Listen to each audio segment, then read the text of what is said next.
Aláròyé máa wí o. Ìbò ọdún 2027 ààrẹ Tinubu máa fìdírẹmi ní Àbárìbè. Ọ̀kan lára àwọn aṣòfin àgbà l'Àbújá tó ń ṣojú ẹkùn Abia South, Sẹ́nẹ́tọ̀ Enyinnaya Àbárìbè ti ní níwọ̀n ìgbà tó jẹ́ wípé kì í ṣe ààrẹ Tinubu làwọn ará ìlú dìbò wọn fún lásìkò ìbò ọdún 2023 tó jẹ́ wípé bó ṣe wọlé lọ́wọ́ kan àbòsí nínú. Àwọn ará ìlú tó ń fìyà jẹ lásìkò yìí náà ni wọ́n máa fìbò wọn lé dànù lọ́dún 2027. Ọjọ́ Ajé Monday, ọjọ́ 15 oṣù kejìlá ọdún yìí ni Sẹ́nẹ́tọ̀ Àbárìbè sọ̀rọ̀ ọ̀hún di mímọ̀ níbi ètò kan tí wọ́n pè sí l'Àbújá.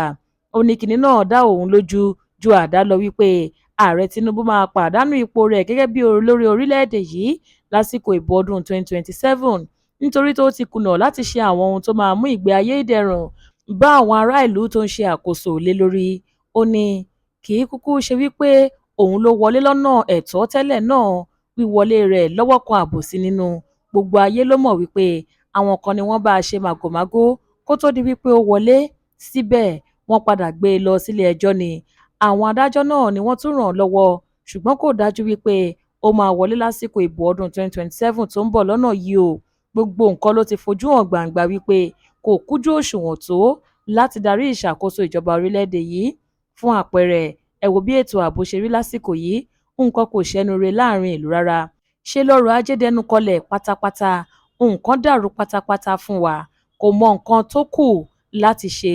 Ó di àsìkò ìbò ọdún 2027 nígbà náà ló máa mọ̀ wípé ẹran tó yí ni wọ́n ń pè ní nọ́mọ̀. Gbogbo àwọn olólùfẹ́ rẹ̀ tí wọ́n ń tì í lẹ́yìn pàápàá mọ̀ wípé àwọn máa fìdí rẹmi ni. Kò sí ọ̀kankan nínú wọn tó lè bọ́ sáàrin ọjà nílùú abínibí rẹ̀ kó máa ṣèpolongo fún Tinubu. Wọ́n á lẹ̀ tọ̀hún lóko pa ni. Ẹ wo ibi tó ti gbàjọba, ẹ wo ibi tó gbé e dé báyìí. Àwọn èèyàn mọ̀ wípé kò ṣe dáadáa. Wọ́n ń dúró dè wípé kí àsìkò rẹ̀ parí ni.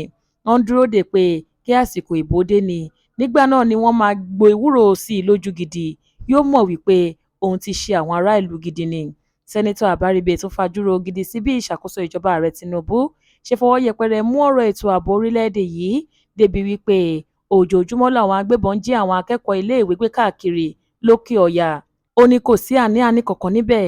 Ààrẹ Tinubu máa pàdánù ìbò rẹ̀ gẹ́gẹ́ bí olórí orílẹ̀-èdè yìí lásìkò ìbò ọdún 2027 nítorí àwọn ará ìlú kò nífẹ̀ẹ́ sí i mọ́ rárá. Èrú ló kúkú fi wọlé sípò ààrẹ orílẹ̀-èdè yìí lọ́dún 2023. Adéwálé Adéoyè ló ṣe àkójọpọ̀ ìròyìn yìí fún ìkànnì Aláròyé Online TV.